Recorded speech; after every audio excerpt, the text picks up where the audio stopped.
మా సీతారామపురం గ్రామానికి వచ్చిన మీకు అందరికీ సుస్వాగతం.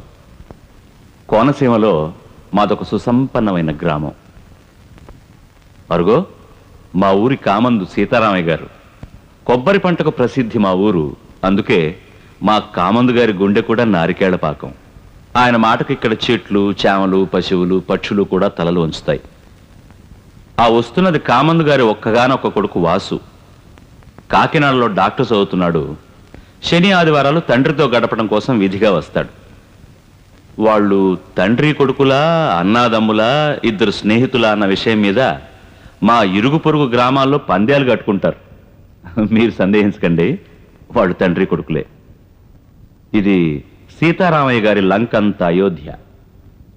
ఈ ఇంటి ఇల్లాలు జానకమ్మ గారు. మా ఊర్లో చాకలి తిప్పటి లేడు కాబట్టి మా జానకమ్మకి వనవాసం కూడా లేదు. వారికి 3 కూతుళ్ళు కూడా. అరేరే, ఇద్దరే కనిపిస్తున్నారే అని ఆశ్చర్యపోతున్నారా? పెద్ద పిల్లని పొరుగునే ఉన్న రాజమండ్రిలో ప్లేటర్ గారికి ఇచ్చి పెళ్లి చేశారు. సీతారామయ్య గారు ఈ మధ్యనే తాతగారయ్యారని జానకమ్మ గారు హాస్యం ఆడతారు. జానకమ్మే అమ్మమ్మ అయిందంటాడు వాసు. ఎందుకంటే వాసు తండ్రి పార్టీ, తండ్రి మీద వేసమెత్తు మాట పడినవాడు. సీతారామయ్య గారు వారికి ఇష్టమైనవన్నీ వాసుకి అలవాటు చేశారు. సంగీతంలో, చదరంగంలో ఆ తండ్రి కొడుకులు పోటీలు పడుతుంటారు. ఓడిపోవడం సీతారామయ్య గారికి చేత కాదండోయ్. బూరుగుపూడి మున్సబ్ గారి అమ్మాయితో వాసుకి పెళ్లి ఖాయం చేశారు సీతారామయ్య గారు. ఆ మాట జానకమ్మతో చెప్పినప్పుడు ఆవిడ మనసు ఎందుకో కీడు శంకించింది. కథ పాకాన పడుతోంది కదూ. అవును, చదువు పూర్తి చేసుకు తిరిగి వచ్చిన వాసు తను అమ్మాయిని పెళ్లి చేసుకోవాలని నిర్ణయించుకున్నట్టు తండ్రితో చెప్పాడు. తానొకటి తలిస్తే తనయుడొకటి తలిచాడు. ఇక రండి, ఇంటికెళ్ళి చూద్దాం ఏం జరగబోతుందో.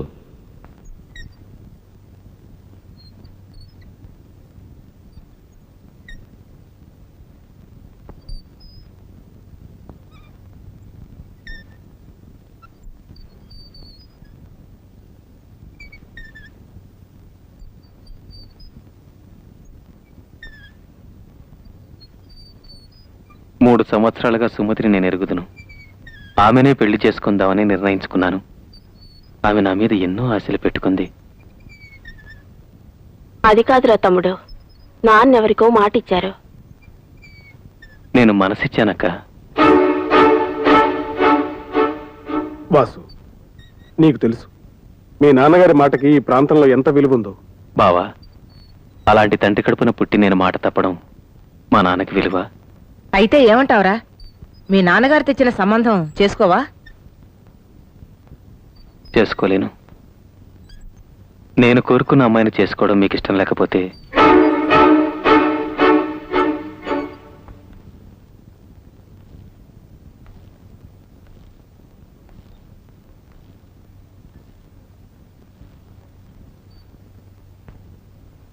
చక్రవర్తి, ఊరుగుపూడి మున్సబ్ గారికి ప్రధానానికి రాక్కర్లేదని కబురు చేయండి. వాసు కోరుకున్న అమ్మాయితోనే పెళ్లికి ఏర్పాటు చేయండి.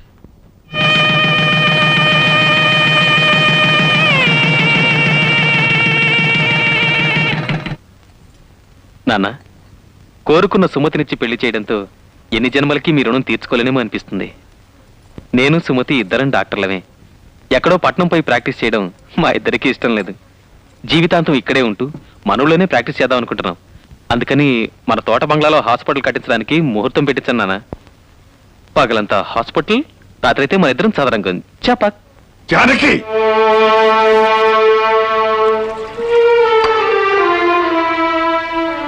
నా మాటకి విలువ లేదు. తన మనసుకే విలువ ఎక్కువ అన్నాడు. మంచిదే, కానీ 25 ఏళ్లుగా ప్రపంచంలో ఉన్న భాషంతా నాతో మాట్లాడడమే పనిగా పెట్టుకున్న నా బిడ్డ తనొకరి మీద మనసు పడ్డట్టు నాతో మాట మాత్రం చెప్పకపోవడం నా మీద గౌరవం కాదు, తిరస్కారం. నమ్మిన ఆడకూతురు గొంతుకొయ్యమనే తండ్రిని నేను కానని వాడికి తెలుసు. అయినా నాతో చెప్పకపోవడం నాకు అవమానం. నేను ఒకరికి మాటిచ్చి మాట తప్పిన వాడిని కావడానికి కారణం ఎవరు? వాడు. అయినా వాడి మనస్సు బాధ పెట్టడం ఇష్టం లేక నేనే దగ్గరుండి పెళ్లి జరిపించాను. నా మనసు ఎంత బాధపడుతోందో వాడికి తెలియచెప్పడం కోసం ఈ క్షణం నుంచి నేను వాడితో మాట్లాడపోవడం లేదు.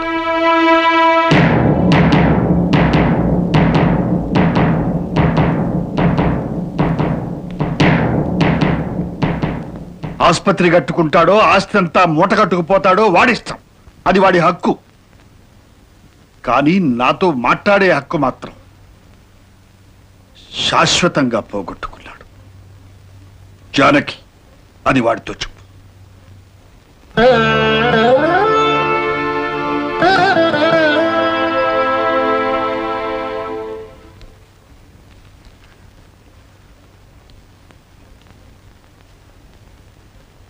నాన్న, క్షమించండి నాన్న.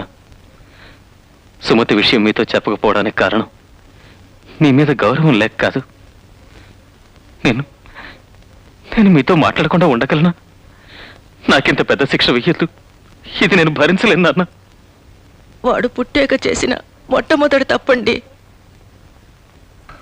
మాట్లాడండి. వాడి కోసం నేను మొదటిసారే మాట తప్పాను జానకి.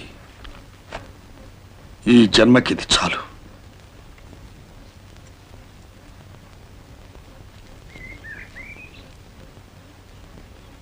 నాన్న, తమ్ముడి ముఖంలో పెళ్లి కళ పోయి ప్రేత కళ కనపడుతోంది. వాడితో మాట్లాడండి నాన్న. అవును మావయ్య గారు, అతని ఇష్ట ప్రకారమే పెళ్లి చేశారుగా, ఇంకేంటి? చేశాను కదా, ఇంకేంటి? మీరు బయలుదేరండి.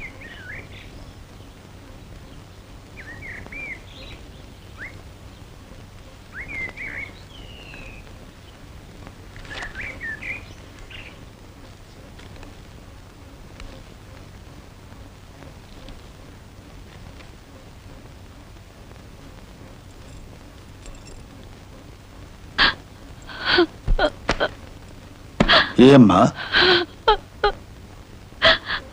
ఏం జరిగిందమ్మా? మీరు ఆయనతో మాట్లాడండి మావయ్య గారు. దిగులుతో ఆయన నిద్రపోవటం లేదు, తిండి తింటం లేదు.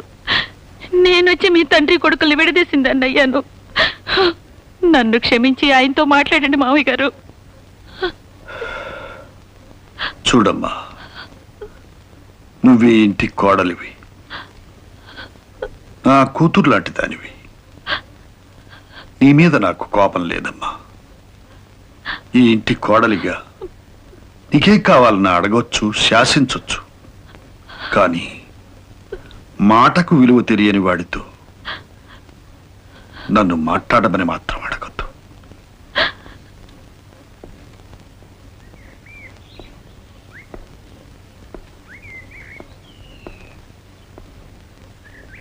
వెళ్తున్నాను నాన్న. మీరు మాట్లాడని ప్రపంచం నాకు నరకం. మీతో మాట్లాడని బ్రతుకు నాకు చావు. పెళ్లి చేసినట్టే చేసి నాకు మరణశిక్ష విధించారు. మీరిచ్చిన ఈ జన్మకి ప్రయోజనం ఉండాలంటే నేను చావకూడదు. అందుకే ఈ ఇల్లు విడిచి, ఈ ఊరు విడిచి వెళ్ళిపోతున్నాను. ఎప్పుడు మీరు నన్ను క్షమించగలిగితే అప్పుడు నాకు కబురు చేయండి. మీ పాదాల దగ్గరకు వచ్చి వాళ్తాను. అంతవరకు సెలవు.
బంధువులంతా ఊళ్ళో మనవాడేళ్లలోనే ఉంటారు.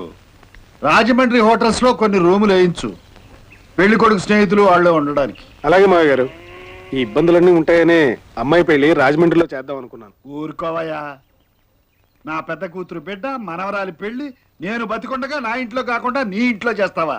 బాలేవాడివే. కానీ ఎరోయ్, అగ్రికల్చర్లో బిఎస్సి పెళ్లి బద్దిట్లో అరటి బోతలు కట్టించమంటే దుంపలతో సహా తెప్పించావంట. ఇది ఎక్కడ అగ్రికల్చర్ బిఎస్సిరా? మరేనన్నా, వీడికి పెళ్లి కొత్తే, అగ్రికల్చర్ కొత్తే కదా. అందుకే నీతో అన్నాను నా దగ్గర పడేయమని. ఓ సంవత్సరం తిరిగి వచ్చేలోగా వాడు ఎలా తయారవుతాడో చూడు. రే, అక్కడ తోరణాలు కట్టినట్లేరు, వెళ్ళి కట్టించు. మాయగారు పెళ్లి కొడుకు తరఫు వాళ్ళంతా పట్నం సరుకుట. వాళ్ళకి మన పల్లెటూరు సాంప్రదాయం దర్జా తెలియజేయడానికి చిన్నాపురం నుంచి భోగమేళం తెప్పించి మన తోటలో దింపించమంటారా? కొత్తగాను వెరైటీగాను ఉంటుంది. గోవిందరావు, కొంచెం నోరు మోస్తావు, వెళ్ళి తోటలో గాడిపోయిలో అవి తవ్వించు. అది ఎప్పుడో పురమాయించారండి, మీరు నిశ్చింతగా ఉండండి. ఇల్లరి కప్పుడోళ్ళు అంటే మాట్లా కాల్చి రమ్మంటే చూసొస్తా. ఒరే నాన్న, సామెత అది కాదురా, చూసి రమ్మంటే కాల్చి రావాలి. నోర్మయ్య, పిల్లలు వచ్చి గుడ్డును వెక్కించా. గుడ్డొచ్చి పిల్లన్రా. రే, ఆ.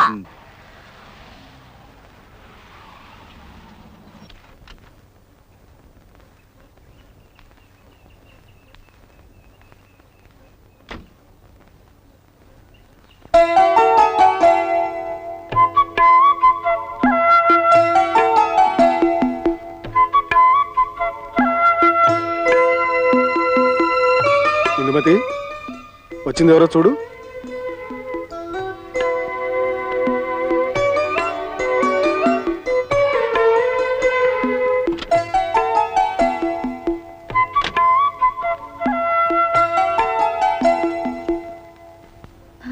ఇది సీతారామయ్య గారి ఇల్లే కదండి? అవునమ్మా. నేను సీతారామయ్య గారి మనవరాల్ని, అమెరికా నుండి వస్తున్నాను. డాక్టర్ శ్రీనివాస్ మూర్తి గారి అమ్మాయిని.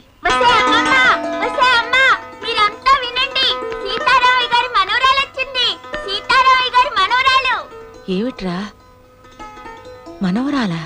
అవునే, అమెరికా నుంచి వచ్చింది మనవరాలు. రండి, సినిమా హీరోయిన్ లా ఉంది, నాకు నచ్చింది.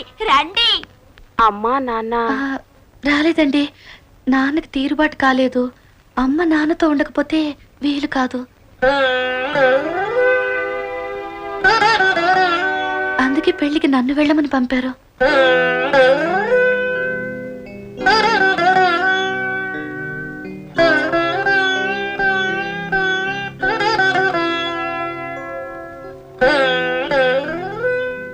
ఇందుమతి, అమ్మాయి పెళ్లికి వచ్చింది, లోపలికి తీసుకెళ్ళు.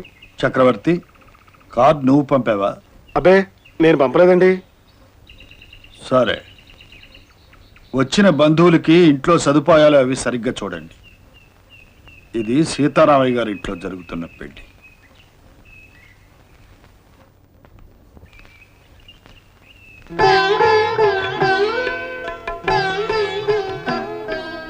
నానమ్మా, రామ్మా.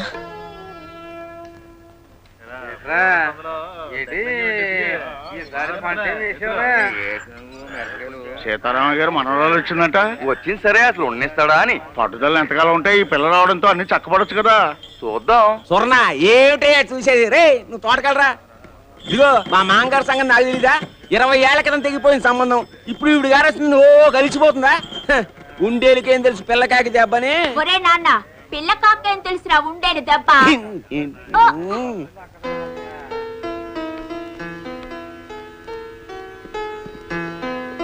మావయ్య, నీకు ఈ పెన్ సెట్ నాన్న ఇమ్మన్నారు. Thank you. అత్తయ్య, నీకు రిస్ట్ వాచ్ బాగుందా? చాలా బాగుందమ్మా. నువ్వు ఒళ్ళు చేసావని మా నాన్నకు తెలీదు. చైన్ పట్టకపోతే లూజ్ చేసుకోవచ్చు. పెళ్లి కూతురే. ఓ, నువ్వే నా పెళ్లి కూతురు. నీకు మేకప్ కిట్ తెచ్చాను. పెళ్లి రోజు నీకు నేనే మేకప్ చేస్తాను, రైట్?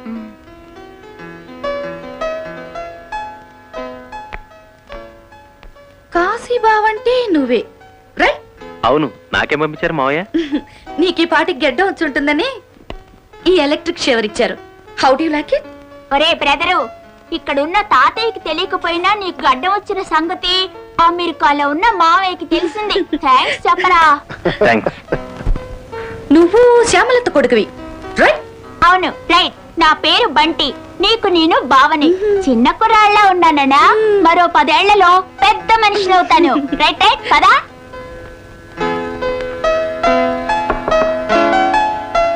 ఏమిటతయ్యా, ఏం చేస్తున్నావు? మీ అత్తగారు ఏం చేస్తుంది?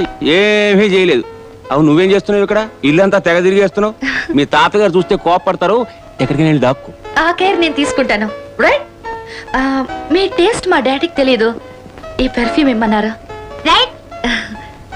అత్తయ్య, ఇవి అమెరికన్ డైమండ్స్ నీకోసం. మా అన్నయ్యకి నువ్వు కాక ఇంకెంతమంది పిల్లలమ్మా? నేను ఒకదాన్నే. ఒక్కదానివా? అంటే నువ్వు పుట్టాక మీ అమ్మ కూడా సంసారానికి పనికిరాదు అని చెప్పేశారా డాక్టర్లు? అదేంటి? నా గతే అంతే అయింది కదమ్మా. ఈ బంటిగాడు పుట్టాక మీ అత్తయ్య లేస్తే కూర్చోలేదు, కూర్చుంటే పడుకోలేదు. నా కష్టాలు ఎవరితో చెప్పుకోను. కాళ్ళు చాపుకుంటే కడుపు వచ్చి పడుతుంది. అంటే వాడి మొహం. ఒరే నాన్న, పాపం అమెరికా నుంచి ఇప్పుడే వచ్చిందిరా ఇది. దీనికి తెలుగే సరిగ్గా తెలీదు. నీ తిరకాసు సామెతలతో బెదిరించకురా. నువ్వు వెళ్ళు. పద పద పద పద. వస్తాను అత్తయ్య. బాయ్. అమ్మమ్మమ్మ, నీకు మతిగానిపోయింది ఏమిటే? ఇవి అమెరికా డైమండ్స్. అమెరికాలో కులం గోత్రం ఉండదు. నీలాంటి కులస్త్రీలు ఇవస్సలు ముట్టుకోకూడదు. కరెక్ట్ రా నాన్న. టైం అయిందిగా చిన్నాపురం బస్ కి. అక్కడ ఉన్నారు కులస్త్రీలు. గాడిద కొడక. ఒప్పుకున్నావుగా గాడిదా. రాత్రికి తొందరగా వచ్చేయండి. ఆలస్యంగా తలుపు తడితే నాన్న తిడతారు. నేను తలుపు తట్టును. నువ్వే తలుపు తీసి గుమ్మంలో కూర్చో. ఇదిగో నిద్రకు. సరే, మరీ ఎక్కువసేపు మేల్కోకండి, ఆరోగ్యం పాడైపోతుంది. అది సర్లే. నీ అనారోగ్యం వల్లే కదా నాకు ఈ పాటలన్నీ.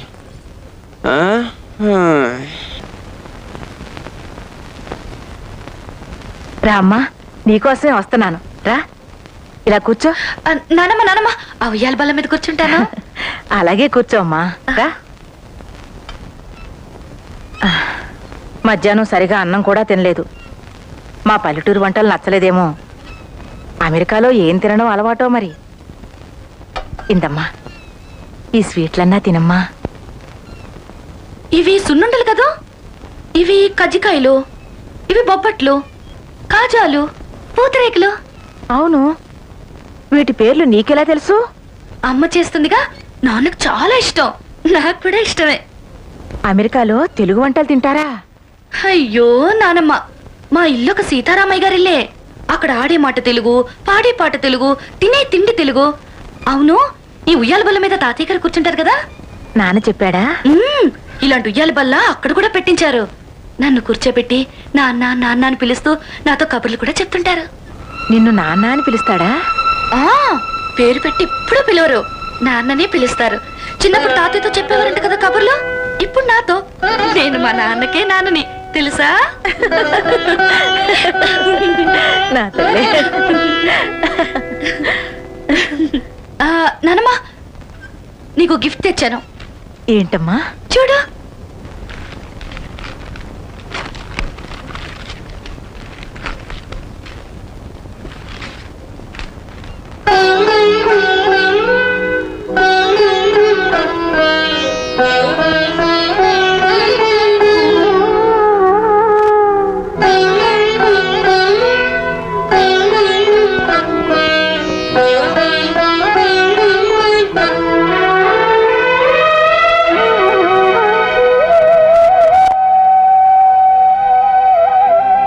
ఇది అమ్మ, నాన్న, నేను.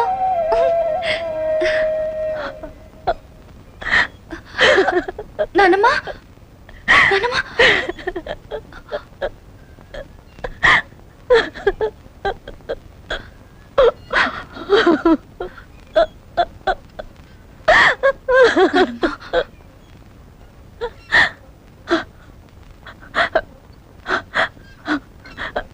మా తల్లి, ఎంత గొప్ప బహుమతి తెచ్చావు. వీళ్ళని నీతో తీసుకొచ్చినంత సంతోషంగా ఉందమ్మా.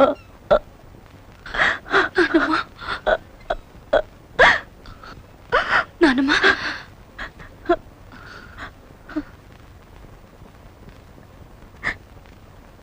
తాతయ్య కూడా గిఫ్ట్ ఇవ్వమని నాన్న ఇచ్చారు. నువ్వు తీసుకెళ్ళిస్తావా నానమ్మ? ఏంటది? ఇదిగో ఇది. నువ్వే తీసుకెళ్ళు, ఏం భయం లేదు, ధైర్యంగా వెళ్ళు. తాతయ్య నాతో మాట్లాడడం లేదు. నువ్వు మాట్లాడు, ఎంతకాలం మాటలు మానేస్తారు పిల్లలతో. వెళ్ళమ్మా, ధైర్యంగా వెళ్ళు.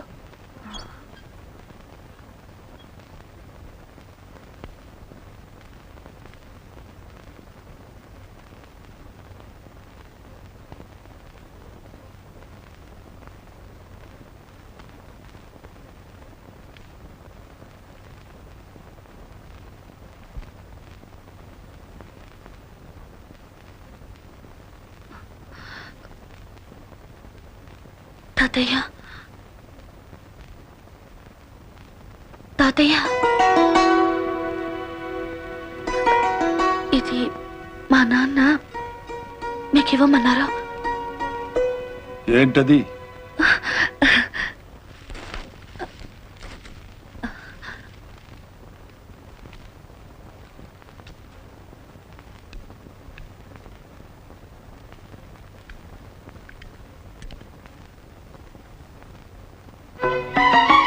అంటే నేను 3 కాళ్ళ ముసలాణయ్యానని ఎక్కిరిస్తున్నాడా మీ నాన్న? ఊతకి చేతికర పంపించాడా?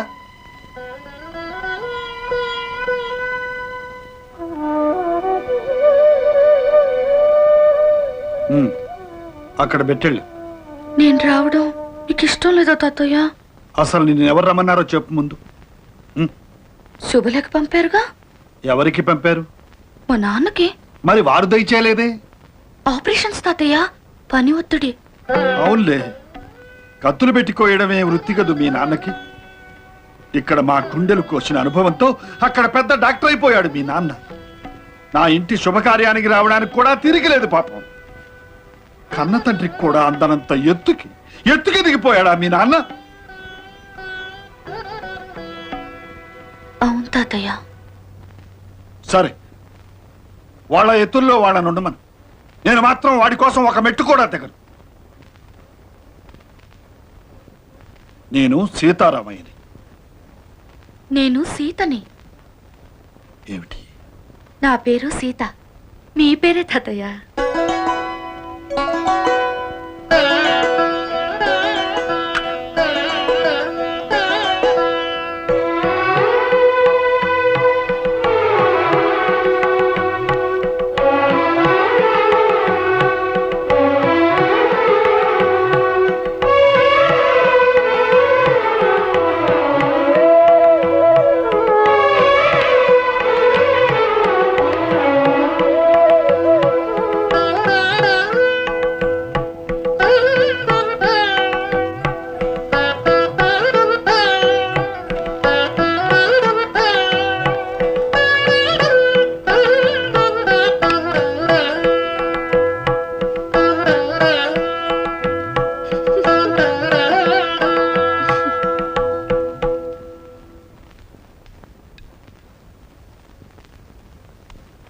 ఏంటది?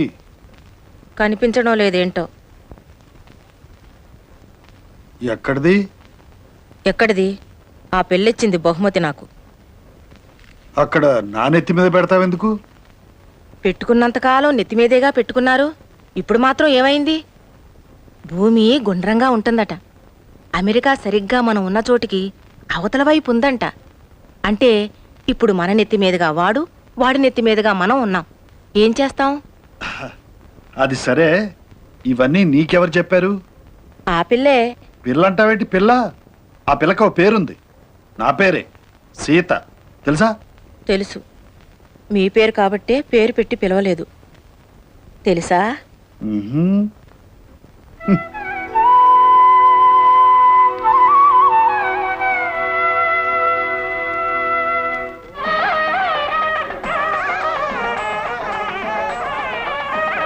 ఎంకనా ఎంతసేపు ఇక్కడైనా పక్కాల సంగతి చూడవా? మాగారు భోజనాల ఏర్పాట్లు చేసేసాను. అయితే బంతికి లేపండి.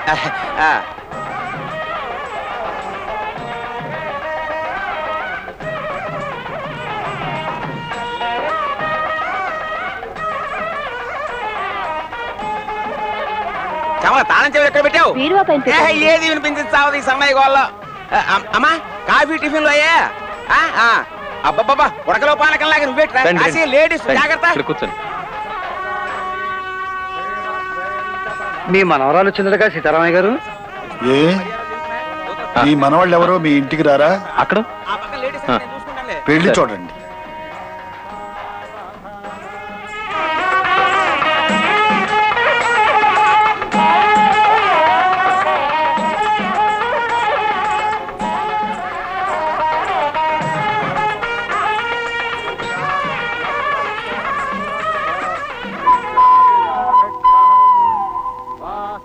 ఈ అమ్మాయి ఎవరండి? ఇది మా వాసు కూతురు అమెరికా నుండి వచ్చింది. పాపా నీకు తెలుగు తెలుసా? ఒక్కదానివే వచ్చావు, భయమే లేదు. ఉంటావా వెళ్ళిపోతావా? అబ్బబ్బబ్బా పాడు ప్రశ్నలు అలా మీద పడి అడక్కండి. అసలే అమెరికాకి ఇక్కడికి వాతావరణంలో తేడా. మీరిలా మూగిపోతే పిల్లకి ఊపిరాడదు.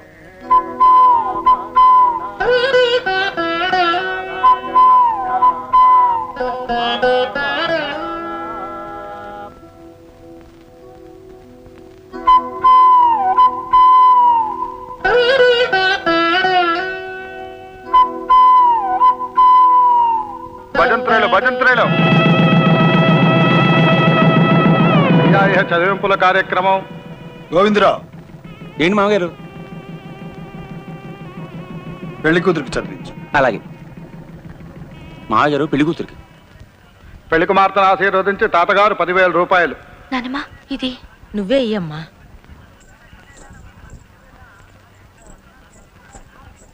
అత్తయ్య నాన్న పెళ్లి కూతురికి ఇమ్మన్నారా? పెళ్లి కుమార్తెను ఆశీర్వదించి అమెరికా మేనమామ డాక్టర్ శ్రీనివాసమూర్తి గారు $10,000. బాగా సంపాదిస్తున్నట్టున్నాడే మీ వాడు. మీరు 10,000 చదివిస్తే మీ వాడు $10,000 చదివించాడు. అంటే 17 రెట్లు ఎక్కువ కదూ. ఎంత ఎక్కువైనా ఖర్చు విషయంలో ఇక్కడ రూపాయి ఎంతో అక్కడ డాలరు అంతే. అదో గొప్ప.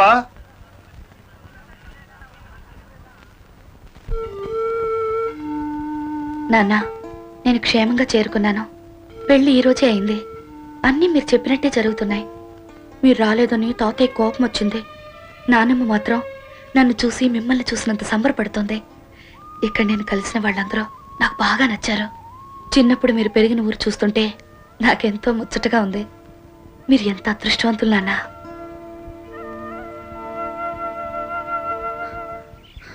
కాశీబావా పొద్దున్న ఎక్కడికి? పొలానికి. వ్యవసాయం చేస్తావు నువ్వు? వ్యవసాయం కాదు, తాతయ్యకి సాయం. నాకిష్టం లేదు, ఎక్కడైనా ఉద్యోగం చేయాలని ఉంది. ఆ మాట తాతయ్యతో చెప్పి వ్యవసాయం మానే. తాతయ్యకి ఒకరు చెప్పడమా? ఆయన చెప్పిన పనులు చేయడం, పెట్టించి వాటిని తినడం తప్ప ఆయనతో మాట్లాడే ధైర్యం ఎవరికుంది? సరే సరే, నువ్వు ఇంటికి వెళ్ళి. సరే నేను ఇంటికి వెళ్ళి ఏదో టైంలో పొలంకి వస్తాను. అక్కడే ఉంటావుగా? అక్కడే ఉంటా.